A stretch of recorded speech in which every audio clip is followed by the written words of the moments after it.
Bonjour à tous. Alors cet édito qui est verbal va vous amuser un petit peu puisque je sors d'une visite d'un frère en Christ, vraiment frère en Christ, qui fait partie des 5 vierges sages de notre parabole des 10 vierges et qui avait besoin d'un petit remontant, donc et surtout d'être consolé. Parce qu'il se demande ce qui lui arrive. Pourquoi est-ce que je suis à l'hôpital? Pourquoi je suis à l'hôpital? Et alors dans cette lettre que je vous ai adressée, qui est l'ouverture de l'édito du 29 juillet, donc qui précède donc cet édito verbal, je lui annonçais effectivement 2-3 points de la parole de Dieu où on peut voir notre contentieux devant l'Éternel. Si on a un déficit du fait de rendre grâce à l'Éternel, qui compte tout au iota, je vous rappelle, ne disparaîtra pas un seul iota de ma parole, dit le Seigneur Jésus. Et comme nous sommes, nous, à l'image de Dieu, et qu'il faut inversement mettre ce verset à notre portée, il ne disparaîtra pas non plus des balances de l'Éternel un iota de ce qu'on pourrait dire ou penser ou faire. Et dit de cette manière, nos pasteurs, nos brebis bergers n'ont pas l'habitude de nous l'enseigner. Ou alors, ce sont de très vieux pasteurs des temps anciens qui ne sont plus là pour témoigner et dire qu'il faut un peu de rigueur dans votre vie parce que Dieu compte tout sur ses balances. Nous, on le sait depuis Daniel. Compter, peser et diviser, c'est pour les autres, c'est pour les autres, c'est pour les autres, c'est pour les autres, c'est pour les autres, c'est pas pour moi, puisque moi, je suis sous la grâce. Je me suis réfugié dans Romains chapitre 3 verset 24 et Mordicus, de chez Mordicus, j'ai obtenu tout de l'Éternel pleinement par grâce. Oui, c'est vrai. On ne peut pas contester la parole de Dieu. Mais si Dieu dit que nous avons tout pleinement en Christ, ça ne veut pas dire qu'il nous donne tout pleinement tous les jours, puisque nous demandons mal, nous dit la parole de Dieu, et même nous ne demandons pas.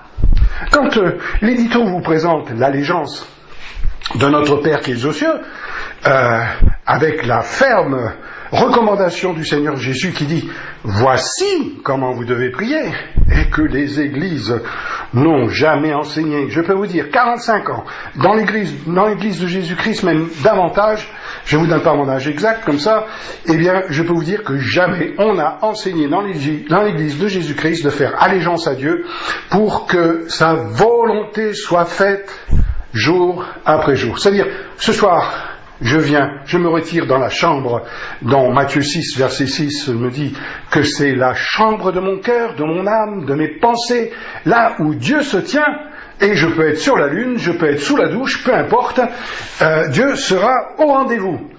Et on voit des différences dans les versions qui se battent sur des lieux secrets, un cabinet ou une chambre, peu importe. La chambre dont il est question dans Matthieu 6, verset 6, c'est notre cœur, nos pensées, notre âme. Et donc Dieu nous y attend. Et comme nous, on est très occupés à 99%, c'est où est-ce que c'est marqué ça dans la Bible qu'on est occupé à 99%? Eh bien, dans la parabole de la brebis perdue. Alors, moi, je connaissais, on m'a enseigné la parabole de la brebis perdue. C'est quand on est sauvé et que Dieu nous a trouvés et qu'il nous a mis sur ses épaules. Ah, on était rassurés. Oui, mais après, que fait le Seigneur? Eh bien, c'est pas lui qui nous lâche la main. Vous pouvez bien regarder dans les Écritures parce que Dieu nous invite à nous réfugier tous les jours dans Matthieu 6, verset 12. Alors, je ne vous le dis pas Soyez curieux, allez vous jeter. Ah non, c'est, oui, c'est le 12. C'est celui dont on ne veut pas entendre parler dans l'allégeance en disant que, bon, c'est pas pour nous, ça doit être pour notre femme, nos enfants, sont turbulents comme tout, notre voisin, mais nous, jamais. Mais je vous dirai pas tout de suite pourquoi Dieu veut que l'on se réfugie dans ce verset tous les jours devant sa face, parce qu'on a un contentieux à 99%. Et alors, on trouve ça où, ce contentieux à 99%? Eh bien, à nouveau, dans la parabole de la brebis perdue, qui nous dit que nous, en tant que chrétiens, dès que nous sortons de l'église, vous mettez sur le pas de la porte, vous dites bonjour aux frères et sœurs, ils ne parlent pas du message. Même pas le pasteur ne parle du message. 99% des pensées, ce sont de nouveau les nôtres qui arrivent au galop. Et encore, je suis généreux. Je vous laisse 1% de vos pensées à l'égard de ce que vous venez d'entendre durant le matin. Et les pasteurs doivent se gratter derrière la tête en disant j'ai travaillé toute la semaine et ce frère ne me laisse qu'1% de ma prédication dans les pensées des brebis de mon assemblée. Bon, ce n'est pas moi qui le dis, c'est la parole de Dieu. Et encore, moi, je suis généreux avec mon 1%. Mais si vous allez vous réfugier dans la parabole, je ris un peu parce que ça me fait sourire, ces paraboles. La parabole des 10 vierges sages et folles. Alors, on ne sait pas trop dans l'église, nous, on est toujours content d'être compté, on se compte parmi les sages. On étudie la Bible, on lit la parole de Dieu, un verset par-ci, un verset par-là. Mais Dieu dit, c'est 50-50, hein. Il y en a 50 qui me suivent réellement, et puis 50% qui font ce qu'ils veulent. Vous vous rendez compte que dans la parabole des 10 vierges, il y en a 5 qui prient au nom du Seigneur Jésus, qui lèvent les mains dans l'assemblée, qui font tout comme l'apôtre Paul dit, demandant au nom du Seigneur Jésus ceci ou cela, mais qui trouvent la porte du ciel fermée dans cette parabole parce qu'ils n'ont pas voulu se repentir. Quelle idée de devenir demander à Dieu des richesses, une longue vie, si on ne lui a pas demandé la sagesse de se repentir. Parce que Dieu nous connaît parfaitement, il passe quotidiennement, à chaque instant, de chaque jour, on chante ce chant à chaque heure, dans nos pensées, dans nos jointures, dans notre moelle. Il connaît le nombre de nos cheveux, le nombre de nos cellules, celles qui sont en bonne santé, et celles de notre ami dont nous avons parlé au début de ce rendez-vous, de notre ami qui se demande pourquoi je suis ici. Pourquoi est-ce que je suis à l'hôpital? Moi, un chrétien, j'ai mon Père Céleste, j'ai le Seigneur Jésus, le divin médecin, et je suis à l'hôpital. Alors je lui ai apporté quelques lumières que vous avez découvertes dans le dernier édito du 29 juillet. Et parce que nous avons un contentieux. Et ça, le chrétien, avoir un contentieux devant Dieu, alors qu'on a été gracié, ça passe mal. C'est une pilule qu'on veut pas. Non, on se réfugie. On se réfugie dans Romains, chapitre 3, verset 24. Et ils sont gratifiés par la grâce en Jésus-Christ, et patati, et voilà. Mais, ce que Dieu dit juste avant, et à qui il le dit, c'est très important. Parce que le verset juste avant, le Seigneur dit, mais écoutez bien, vous avez les 2 pieds sur terre dans le péché. Et moi, ma gloire, vous ne l'aurez pas à ce prix, si je ne vous fais pas grâce. Parce que mes pensées, nous dit Ésaïe 55, versets 8 et 9, eh bien, elles sont si hautes que vous ne pouvez pas les atteindre. Donc si je ne m'abaisse pas pour vous porter la nourriture dont vous avez besoin pour me faire plaisir à moi, Il y a peu de chances, même si vous lisez la Bible, j'aime bien le mot linéaire, une ligne, vous voyez, une ligne qui part de Genèse jusqu'à l'Apocalypse, et bien même si vous lisez la Bible linéairement du début jusqu'à la fin, pendant toute votre vie, si vous ne mettez rien en pratique, ou très peu, ou juste le verset du jour que vous avez trouvé sur le feuille de calendrier dont vous ne savez pas quoi en faire parce qu'il parle de la dîme dont vous ne voulez pas entendre parler, ou des libéralités plutôt dans le Nouveau Testament, que vous vous faites votre propre évangile avec votre propre verset, et alors je vais vous raconter, ça va vous faire sourire. Mais il y a des personnes qui ne mettent pas très souvent le nez dans les Écritures. Et en général, ce sont les inconvertis. J'ai rencontré, en sortant de la visite d'aujourd'hui, de ce frère, une dame, 83, 84 ans, et son fils qui avait le même âge que moi. Et donc, il avait déjà vécu sa vie, il était à la retraite, et je leur parle, je dis, qu'est-ce qui vous est arrivé, madame? Oh ben, je me suis cassé le fémur, je suis tombé. Ah ben, vous avez un déficit, parce qu'on tombe, je veux dire, je dis, vous avez 80 ans, parce que c'est à partir de ce moment-là qu'on devient fragile. La Bible dit 70 ans et 80 pour les plus robustes. Et cette dame dit, non, moi j'ai 83 ans. Bon, donc apparemment, elle a passé le seuil de la robustesse et elle commence à décliner petit à petit, parce que Dieu l'a voulu ainsi dans sa loi.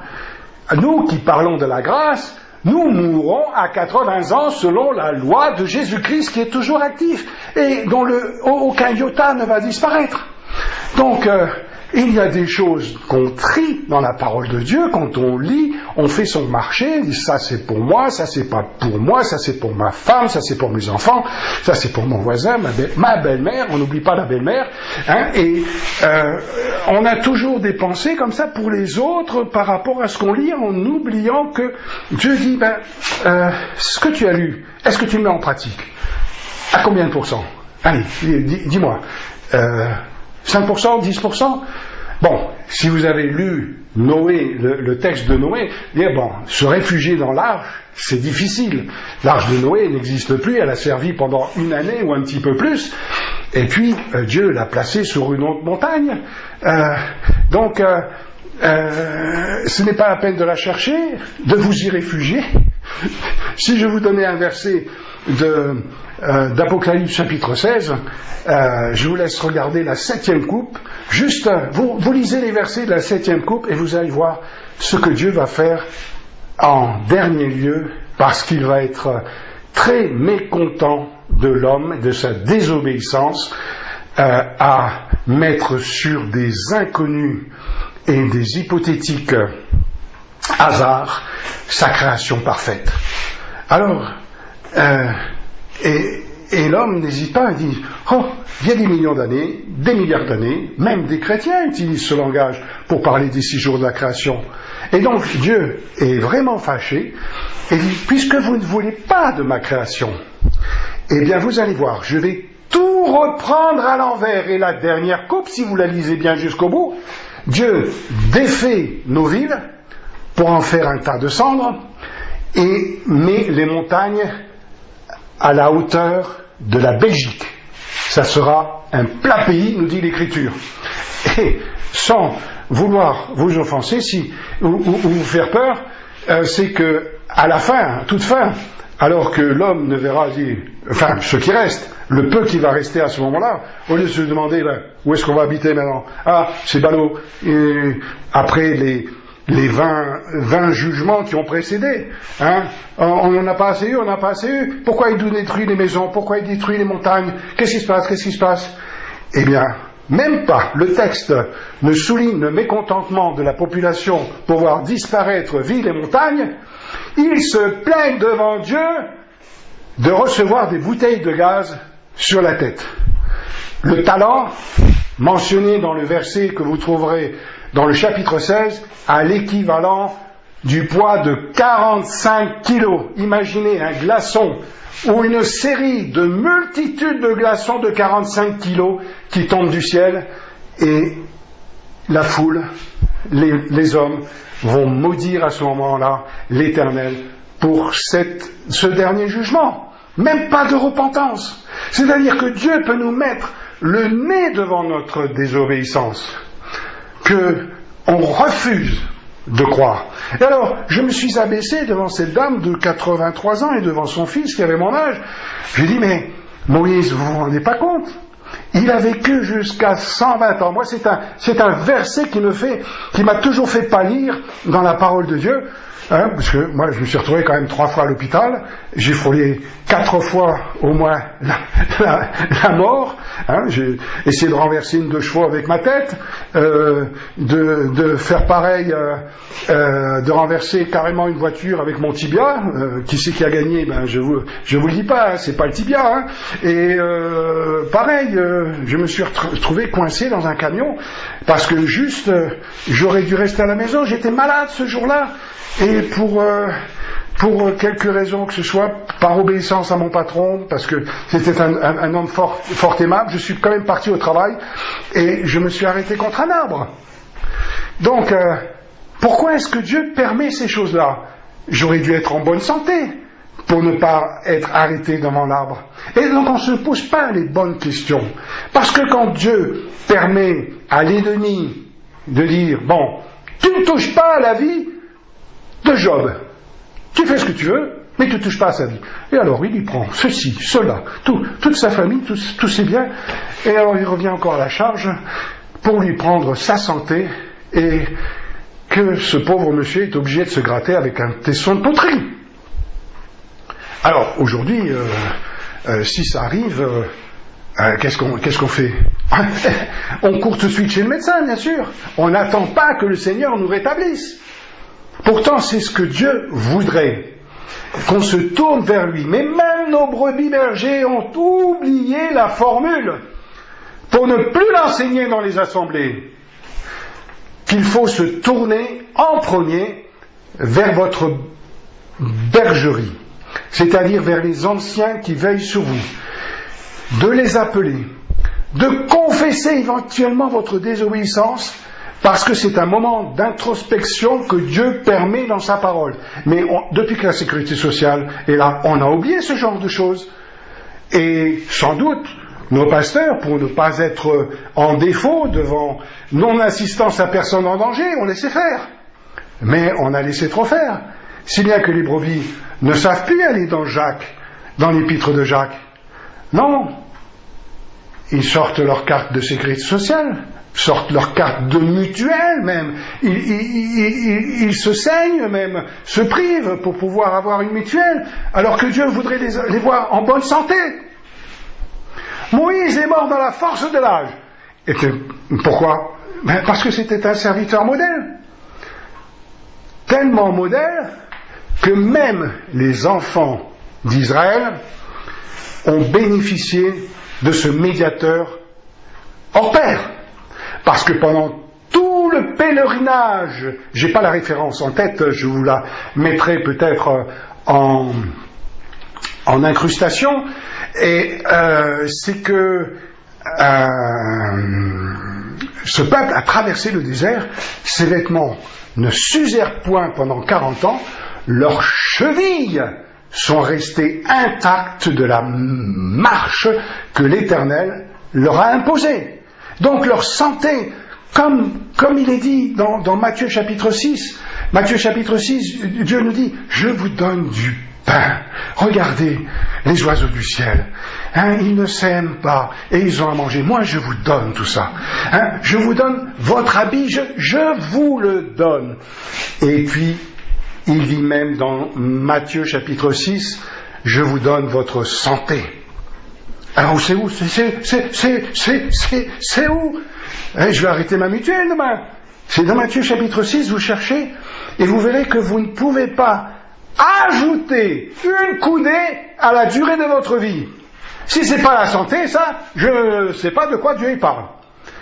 Et donc Dieu veut nous garder en bonne santé jusqu'à ce que nous arrivions à 70 ans si nous n'avons pas été trop sages. Mais si nous avons honoré les parents, Dieu dit dans sa parole qu'il va mettre une rallonge. Et peut-être on arrivera à 80 ou on dépassera les 80. pour les plus robustes. Donc on peut avoir un contentieux devant l'Éternel, même en étant serviteur de Dieu, puisque j'en ai connu de mes professeurs à moi, mon pasteur à moi, qui est mort, pardon de le dire, de le souligner, d'un cancer du foie. Donc, pourquoi, et je pose la question à vous qui étudiez la Bible, pourquoi est-ce que Dieu appelle à lui des serviteurs en les faisant souffrir alors qu'ils ont la main à la charrue? Ceux qui entendent la parole de Dieu et la comprennent savent de quoi je parle, et donc, et les font mourir en disant à l'assemblée: priez donc le maître de la moisson d'envoyer des ouvriers dans la moisson. Si c'est pas une contradiction dans la parole de Dieu, je ne comprends pas. Je dis, mais pourquoi, Seigneur, tu fais mourir tes serviteurs et que dans notre côté tu demandes de prier d'envoyer des serviteurs dans ta moisson? Même mon professeur principal de l'Institut biblique est décédé, il n'avait pas 80 ans, il n'en avait pas 70. Donc, ça va faire fonctionner vos neurones et vous rappeler peut-être où est votre contentieux. Le contentieux peut être à de nombreux endroits dans la parole de Dieu. Et il peut devenir, même selon l'enseignement de l'Ancien Testament, multigénérationnel, c'est-à-dire qu'il va passer de génération en génération jusqu'à la 4e génération, et ça, dans l'Église, on ne veut pas en entendre parler, les pasteurs en parlent très peu. Il se mettra à dos l'Église, comment ça, je suis malade, parce que j'ai désobéi à Dieu, mon père a désobéi, mon grand-père, mon arrière-arrière-grand-père ont désobéi, et je suis dans cet état-là. Eh bien, il y a forte chance que l'Éternel ait gardé un contentieux, parce que, comme je vous l'ai dit au début, il a ses balances devant lui en permanence. Nous qui sommes dans Jean chapitre 10, vous vérifiez bien, je crois que c'est versets 28, 29 et 30 qui nous disent que nous sommes dans la main de Christ, et le verset 29 dans la main de notre Père Céleste, et le Seigneur Jésus dit, pour finir, en conclusion, il dit, moi et le Père, nous sommes un. Nous sommes dans la main du Père et du Fils en permanence et dans ses balances. Dieu nous soupèse. Il soupèse nos paroles, nos pensées, nos actions. Oh, il en manque. Tout ce que je t'ai donné, c'est tout ce que tu me rends. Il faut aller se promener un petit peu dans la parabole des talents et voir qu'avant que l'on arrive devant lui au ciel, on a bien tout fait selon les paroles qui sont sorties de notre bouche et selon la parole de Dieu qui nous dit de faire et de prendre ce fardeau qui est pourtant annoncé par le Seigneur Jésus comme quelque chose de léger, pas compliqué à faire. Un enfant, laissez venir à moi les petits enfants, dit le Seigneur Jésus, le royaume des cieux est pour ceux qui leur ressemblent. Alors nous, on se fait une montagne toujours de l'évangile, de la vie chrétienne. Oh là là, que c'est compliqué, tous ces commandements. Il n'y a pas beaucoup des commandements dans la parole de Dieu. Combien vous en avez compté? Combien vous en avez compté? Combien de commandements? Réfléchissez. Dites-le à voix haute. Moi, je vous entends pas, mais Seigneur, ouais. Combien il y en a? Combien il y en a? Eh bien, il n'y en a plus que 2. Tu aimeras le Seigneur ton Dieu de tout ton cœur, de toute ton âme, de toute ta pensée, de toute ta force. Et le second qui lui est semblable, tu aimeras ton prochain comme toi-même. Si vous suivez ces 2 commandements, mais alors, je ne vous dis pas au mot à mot, mais au iota près, à la lettre près, je ne vous dis pas il y a un mot capital dans ce que je viens de dire, qui m'a fait sursauter, parce que je dis quand même, Seigneur, tu exagères, hein. On peut parler à Dieu en disant qu'il exagère. Je dis, je ne comprends pas. Tu demandes de t'aimer de tout mon cœur. Bon, j'y mets tout mon cœur. De toute mon âme. Oh, j'essaie de t'aimer de toute mon âme. De toutes mes pensées. Bon, je vais essayer. Et puis, de toutes mes forces, ou de toute ma force. Oh, ça fait beaucoup tout ça. Alors déjà, quand vous êtes sorti du premier commandement, qui est rattaché à tout l'Ancien Testament qui traîne derrière, Hein, tu ne voleras pas, tu ne tueras pas, tu ne porteras pas de faux témoignages, tu n'iras pas faire un câlin à ta voisine ou à ton voisin. Donc, ce genre de choses. Hein, on connaît tout ça, on connaît ça. C'est justement dans le deuxième commandement, tu aimeras ton prochain comme toi-même. Parce que moi, si c'est comme moi-même, je vais aller faire un câlin à mon épouse. Hein, si je dois me voler moi-même, je me vole pas. Si je dois me tuer moi-même, bon là c'est terminé, je suis au royaume des cieux. Mais Dieu me demande pas d'avoir cette folle sagesse. Donc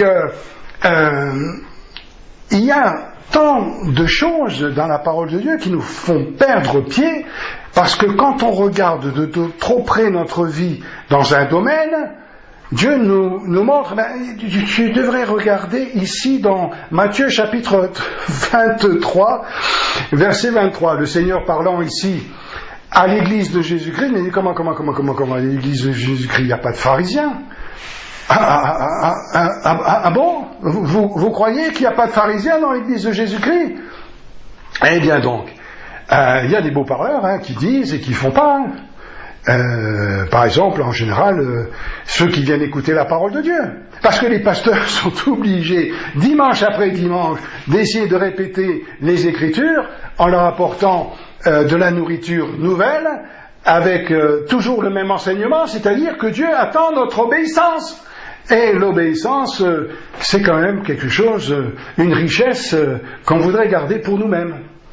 Et c'est pour ça qu'on est fort désobéissant devant l'Éternel, et que Matthieu chapitre 6, verset 12, est très important, comme je vous le disais tout à l'heure. Si vous ne le faites pas tous les jours, comme dit le verset 11 deux fois, aujourd'hui, quotidiennement, eh bien, votre contentieux augmente de jour en jour devant l'Éternel. Alors si vous passez toute la semaine sans vous tourner vers le Seigneur et sans lui demander pardon, eh ben vous avez un contentieux de 6 jours, et puis le Seigneur il n'écoute pas, on l'envoie chez le médecin. Il se tourne vers le Père Céleste. Le Père Céleste n'est pas loin, il est assis à sa gauche, puisque le Seigneur est assis à sa droite, le Père Céleste est assis à sa gauche. Alors qu'est-ce qu'on fait? On l'envoie chez le médecin. Et notre frère se retrouve à l'hôpital et se pose sincèrement la question, mais pourquoi je suis ici? Pourquoi est-ce que Dieu permet cette épreuve? Alors, ne dites surtout pas ce que l'édito n'a pas dit. L'édito ne vous dira pas, parce que vous êtes malade, c'est parce que vous êtes désobéissant. Non, je vous dis simplement qu'il y a contentieux. Ça veut dire qu'il y a soit de la désobéissance dans votre vie, si vous êtes chef de famille, soit il peut y avoir de l'obéissance chez votre épouse, qui normalement dépend de votre autorité, ou de vos enfants. Et ainsi donc s'accumule le contentieux devant l'Éternel, dont Dieu va vous tenir responsable. Qui vient-il voir dans le jardin d'Éden, l'ami, l'Éternel? Les enfants d'Adam? Il n'y en a pas. La femme? Non. Il s'adresse en premier à l'homme. Il dit alors, qu'est-ce que t'as fait? Tu aurais dit, on en a parlé tous les soirs, là, depuis des années. T'aurais quand même pas mangé de l'arbre de la connaissance du bien et du mal. Parce que Adam, lui, il était mordicus persuadé qu'il fallait pas y toucher, pas le manger. La femme a été séduite, nous dit les Écritures. Je l'explique dans un édito, donc j'y reviens pas ici. Soyez curieux. Inscrivez-vous ici sous la vidéo, c'est gratuit, ça vous fera du bien, et c'est pour vous faire réfléchir que l'édito, le Seigneur m'a mis à cœur l'édito.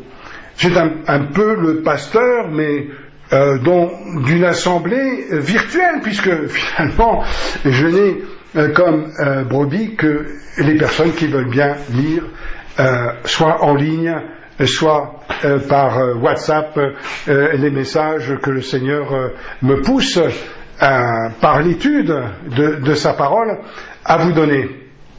Et on m'a réclamé des messages audio, vidéo. Pour l'instant, eh bien, c'est plutôt de l'écriture. De temps en temps, vous avez une voix de synthèse qui vous lit un des éditos qui vont venir de plus en plus nombreux sur la chaîne, mais l'essentiel c'est que vous réfléchissiez. Les écrits restent, mais les pensées s'envolent. Pensez toujours à cela. C'est-à-dire qu'une fois que vous avez entendu le message le dimanche matin, vos pensées reviennent à 99%, comme je le disais tout à l'heure, dès la sortie du culte. Vous n'avez pas encore mis la main sur la poignée que déjà vous ne pensez plus à ce que le pasteur a dit. Ou alors, il vous reste peut-être une idée en disant « Oh là, il faut que j'y pense ». À ce sujet-là, parce que il faudrait pas qu'il m'arrive surtout que le Seigneur va revenir. Je ne sais pas si vous avez lu l'édito, je vous l'envoie. Hein. La Bible nous dit que cette génération ne passera pas. Hein, c'est juste après les derniers versets de conclusion des 10 vierges. Et donc, si cette génération ne passera pas, et que la dernière chose que Dieu nous ait dit dans sa parole par rapport à une génération qu'elle serait de 70 ans et de 80 ans pour les plus robustes, on y arrive tout doucement, tout doucement. Depuis 1948, vous n'avez qu'à faire le total. Les 70 ans sont passés, il reste 80, et je ne sais pas, je n'ai pas d'autres regards pour le moment sur la parole de Dieu, avec la mondialisation qui monte crescendo, avec le Chrislam qui change de nom depuis les années 1970 et qui avait fait alliance entre l'islam et le christianisme, et maintenant depuis 2023 le judaïsme est venu se greffer dessus. Et puis, quand vous allez consulter sur Internet, vous voyez les pages qui apparaissent, qui disparaissent, qui parlent de complotisme, que cela ne va pas arriver, que c'est juste une idée qui circule. Quand vous voyez ce que vous voyez sur ce que je dis dans les éditos, sans que j'en fasse un résumé à présent, c'est plus qui finalement arrive à un tout qui est bien loin pas bien loin de s'achever. L'enlèvement de l'Église, c'est pour bientôt. Et si vous faites partie des 5 vierges sages, vous savez ce que la Bible nous dit. Veillez, ne vous endormez pas, ou réveillez-vous. C'est la parole qui est mentionnée dans les 10 vierges. Ne restez pas en train de dormir. Réveillez-vous. Si l'époux arrive, soyez actifs à la tâche. Préparez-vous. Et comment pouvons-nous nous préparer? Eh bien, l'édito vous le dit, selon ma légende, ça serait un bon départ. C'est-à-dire que vous vous tournez tous les soirs devant l'Éternel Père, notre Père qui est aux cieux, et sans même prononcer le nom du Seigneur Jésus. Regardez bien la prière. Moi, ça m'a toujours étonné, ce chapitre. Ça a été une énigme pendant des années. Mais j'ai dit, Paul dit, faites tout au nom du Seigneur Jésus. Et le Seigneur Jésus qui nous dit, non, là, vous n'avez pas besoin. Puisque je suis, comme il le dit dans Jean chapitre 10, verset 30, moi et le Père, nous sommes un. Si vous priez le Père, je suis là. Et que, étant donné que vous êtes son enfant, vous pouvez avoir accès dans la présence de Dieu. Le voile s'est déchiré, nous dit les Écritures, pour nous donner un accès libre dans la présence du Père. Et nous, que faisons-nous? Bon, on zappe pendant ce temps-là. Et puis on s'endort devant la télé. Et le Père et le Fils nous attendent à la porte, l'un à la porte de notre chambre, l'autre à la porte d'Apocalypse chapitre 3 verset 20, avec ses richesses et ses 10 pains, qui nous fortifieront pour la journée de demain, et dont on n'a rien demandé. Le Seigneur a dit, mais je serai tous les jours avec vous. Mais la condition de l'allégeance de Matthieu 6, c'est que vous demandiez la présence de ce pain. Donne-nous aujourd'hui notre pain quotidien. Moi, je ne connais pas dans les Écritures, puisque le Seigneur Jésus fait un enseignement dans Matthieu 6, il dit mais qu'est-ce que vous avez besoin de vous inquiéter pour la nourriture, le vêtement et votre santé? Tout ça, Dieu vous le donne. Mais Demandez-lui le pain qui vient du ciel, demandez-lui la manne, demandez-lui Jésus-Christ. Et alors là, ces 10 sujets, vous les prenez un derrière l'autre, tous des sujets spirituels. Qu'est-ce que le pain du boulanger viendrait faire en Matthieu 6, verset 11 ? Dites-moi si vous avez de la sagesse. Parce que nos pasteurs, nos brebis bergers ne nous l'ont jamais enseigné que Jésus-Christ se cachait ici dans cette prière. Moi, je suis dans une assemblée, je vous dis pas le nom, mais le pasteur est en train de survoler l'évangile de Matthieu. 3, 4, 5, 6 agit, ça chauffe, on est à 7 ou 8 maintenant. J'étais très attentif, j'ai dit, Père Céleste, il va prendre mon travail, puisque le Seigneur m'a donné ce ministère de Matthieu 6. Et donc, j'écoute bien attentivement, il lit le passage, il parle de ce qui est avant, et il saute l'allégeance. Et j'ai dit, pourquoi il fait ça ? Même pas un mot sur l'allégeance. Pas un mot. Je vous mettrai le lien de la vidéo, vous regarderez la vidéo tranquillement. Un frère en Christ qui enseigne Matthieu 6 et qui ne parle pas la prière du Seigneur Jésus en disant voici comment vous devez prier.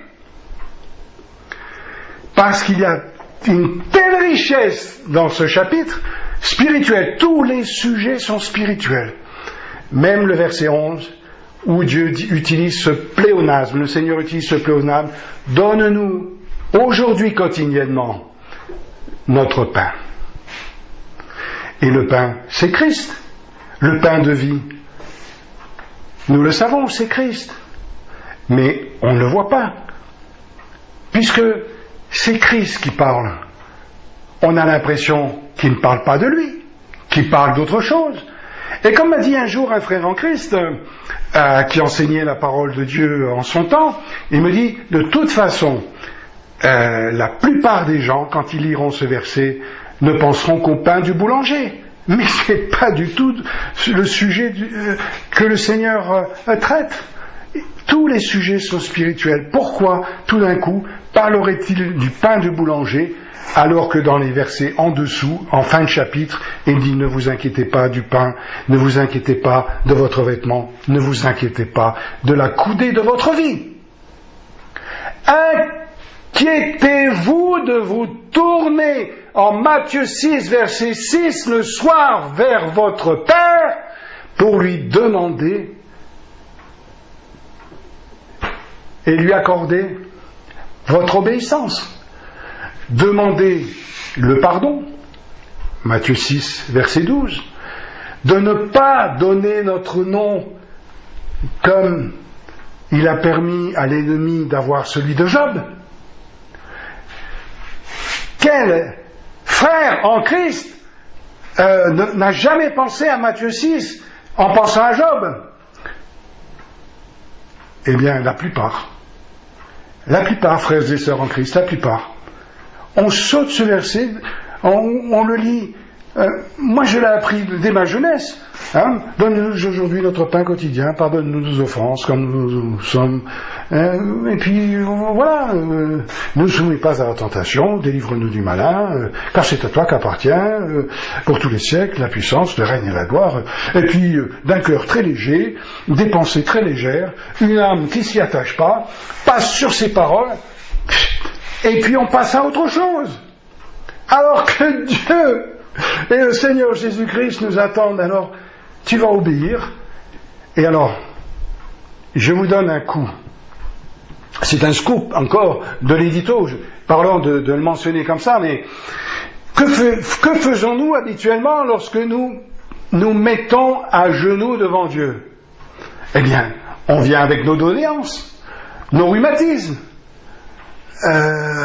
nos besoins quotidiens, le secours pour un frère qui est dans la maladie, qui devrait obéir, lui, de son côté à l'Éternel, et qui est dans la souffrance parce qu'il a un contentieux dans l'Éternel, mais ça on ne l'enseigne pas dans les églises.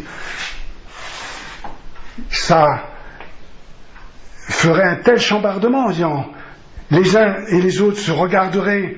Mais qu'en est-il? Et une sœur en Christ, une fois, elle avait la sclérose en plaques. Elle se déplaçait avec des béquilles. Elle allait, à l'époque, je vais dire le mot, il y a des frères en Christ dans ces assemblées, même si je l'utilise des fois péjorativement. Il y a des frères en Christ dans l'assemblée de Pentecôte, il y a des frères en Christ dans les assemblées charismatiques, mais je ne suis pas sûr que ça soit la majorité. Et une de ces personnes de cette église, elles disent, il y a du péché dans ta vie, c'est pour ça que tu as la sclérose en plaques. Ouh, moi, je ferai attention de ne pas dire ça à un frère ou une sœur en Christ, parce que Dieu permet des fois, comme il l'a permis à Job, afin que l'on s'appuie sur lui uniquement, pour que l'on se tourne vers lui, et pas vers notre force à nous, pour qu'on compte sur lui pour avancer. Dieu peut nous toucher dans notre santé comme il l'a fait pour Job, mais Job n'est pas resté à se gratter à vitam aeternam. Dieu l'a relevé.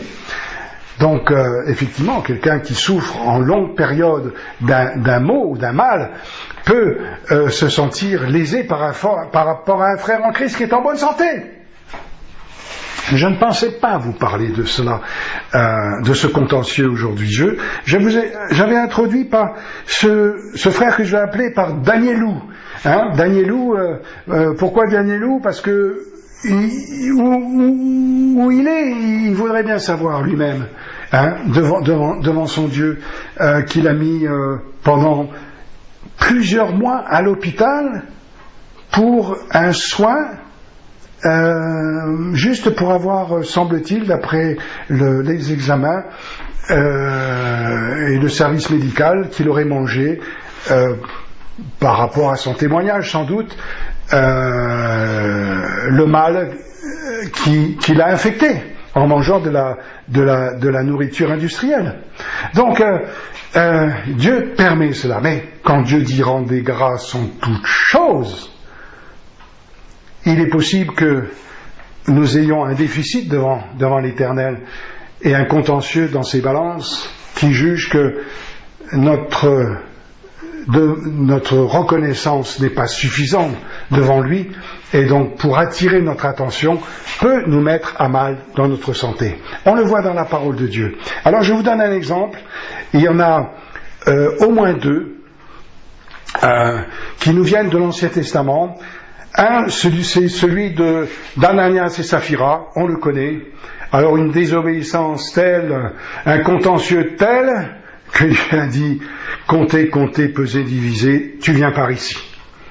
Comme à Béchatsar, il a dit, c'est terminé, les vacances sont terminées, tu rentres à la maison, on va compter tes talents, combien il te reste, et ils ont voulu jouer avec l'Esprit de Dieu, en mentant à leur Dieu, qui voit dans toutes nos pensées, notre âme, notre cœur, jusque dans notre moelle et toutes les cellules de notre corps, rien ne lui est caché. Comment est-ce qu'on peut mentir à Dieu? Et donc ce frère et cette sœur ont eu un contentieux que l'Église aujourd'hui ne veut plus, et va se réfugier, comme je vous le disais tout à l'heure, en Romains chapitre 3, verset 24, un peu trop souvent. Et alors, les exemples de l'Ancien Testament, il y en a quelques-uns. Il y a par exemple la désobéissance de Jonathan, un ami très proche de David, que l'Éternel fera mourir alors qu'il n'est pas âgé. Et qui va payer ce contentieux? Eh bien, c'est Méphibosheth. Mais il trouvera grâce néanmoins devant l'Éternel, puisqu'il mangera à la table du roi après pendant toute sa vie. Un autre contentieux tiré de l'Ancien Testament, Salomon. On n'y pense pas à Salomon. La sagesse. Oh, Éternel, donne-moi la sagesse. Et là, on est devant la parole de Dieu, c'est incontestable que Salomon ait la sagesse. Le livre des Proverbes. Et puis le cantique des cantiques.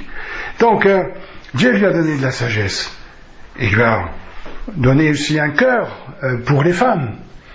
Et comme il n'avait pas demandé la richesse et une longue vie, Dieu lui a tout donné. Il lui a donné la sagesse, la longue vie et la richesse.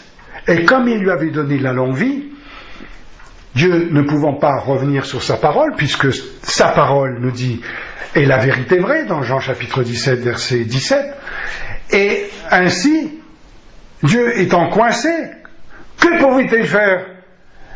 Eh bien, la sanction, ne pouvant la donner à Salomon, elle allait tomber, je ne sais plus si c'est Roboam ou Jéroboam, le fils, l'un des deux, et Israël sera divisé. Les tribus du nord deviendront les 10 tribus d'Israël contre Juda et Benjamin au sud. Voilà un contentieux que l'on voit en direct dans la parole de Dieu. Et Dieu cache cette chose-là. Il ne veut pas nous terrifier. Mais il nous appelle toujours à l'obéissance. Venez vers moi et plaidons, dit l'Éternel. Venez vers moi et plaidons. Et nous, qu'est-ce qu'on fait? 99%, même si on est un chrétien, on retourne loin du Seigneur pendant la semaine. Et ne faites pas cela. Venez vous réfugier tous les soirs devant le Père et faites allégeance. Promettez-lui demain. C'est sûr, je vais obéir. Ta volonté, tes 4 volontés, je les ferai. Tu régneras dans ma vie. Ton nom, je vais le sanctifier au point que tout le monde autour de moi va le connaître. Dans ma rue, dans mon immeuble, on saura que je suis chrétien. Un peu comme Paul, qui était en prison. Et comme je vous le raconte dans l'édito, je m'arrête ici. Mais d'autres contentieux, on le voit dans la parole de Dieu, en direct et en live, c'est le contentieux de Moïse et de Marie, sa sœur. On va commencer d'abord par Marie, qui va mourir avant Moïse. Et pour avoir eu l'idée, en tant que femme, d'avoir un ministère d'homme, Dieu est prêt à la faire mourir. Mais il se dit peut-être que juste le fait de toucher son corps va la faire réfléchir. Et donc, Moïse, Aaron, il faut voir le texte que je vais vous afficher, mais Moïse à Aaron regarde, et tout d'un coup, il se tourne vers sa sœur Marie, elle portait la lèpre. À l'instant d'avant, elle ne l'avait pas, l'instant T d'après, elle l'avait. Et alors Moïse, en médiateur parfait, il intercède pour sa sœur, et que dit l'Éternel? Il dit quoi? Bon, d'accord, j'ai peut-être été un peu trop fort, mais elle emportera ce qu'elle aura semé. Selon la loi de Moïse, pendant 7 jours, elle sera impure, et au bout du 7e jour, elle pourra entrer dans le camp. Donc, c'est-à-dire que pendant 7 jours, elle était exclue. Et tout Israël savait que Marie était lépreuse. On ne s'approchait pas d'elle. Dieu l'avait frappée. Si on ne s'approchait pas d'aujourd'hui des frères et des sœurs en Christ qui sont malades, ce ne serait pas bien de notre part. Dieu n'a pas mis la lèpre, mais il y a des maladies infectieuses où, effectivement, on doit avoir de fortes précautions, notamment avec les maladies hospitalières qui s'attrapent juste par votre présence dans un milieu hospitalier. Vous rentrez en bonne santé juste pour faire un examen, vous ressortez, vous êtes malade. Ça c'est la vie d'aujourd'hui. Et pourquoi est-ce que Dieu met la purification dans l'Ancien Testament? C'est justement pour préserver l'ensemble de la communauté. On exclut. C'est pas un péché. Je pourrais vous donner un exemple. Vous vous direz, mais où il va chercher ça dans les Écritures? Un exemple où Dieu considère que c'est une souillure, et que pour ne pas que cette souillure sous la chaleur sans doute et le manque d'hygiène de l'époque fasse son œuvre, Dieu dit, tu te tiens à l'écart jusqu'au soir, tu te laves, et puis tu peux de nouveau rentrer. Il n'y a pas de péché, il n'y a rien de semblable, de désobéissance entre l'homme et Dieu, mais juste pour tenir le peuple à l'écart d'un mal, Dieu donne des choses précises dans sa loi, et c'est une multitude de commandements finalement dans la loi de Moïse que Dieu a levé avec la grâce dans laquelle il nous a plongés depuis 2000 ans. Et le dernier exemple de contentieux devant l'Éternel que je tiens à souligner, on le connaît tous, c'est Moïse. Moïse, à qui l'Éternel dit une première fois de frapper le rocher, parce que Christ est le rocher qui se déplace dans le désert et qui suit le peuple d'Israël afin qu'il ne manque pas d'eau, parce qu'il est l'eau vive, nous dit l'Écriture. Et ce rocher suit, ou précède même le peuple. C'est bien que quand ils font halte, tiens, c'est le même rocher, tiens, voilà, il y a 2 jours, c'est le même.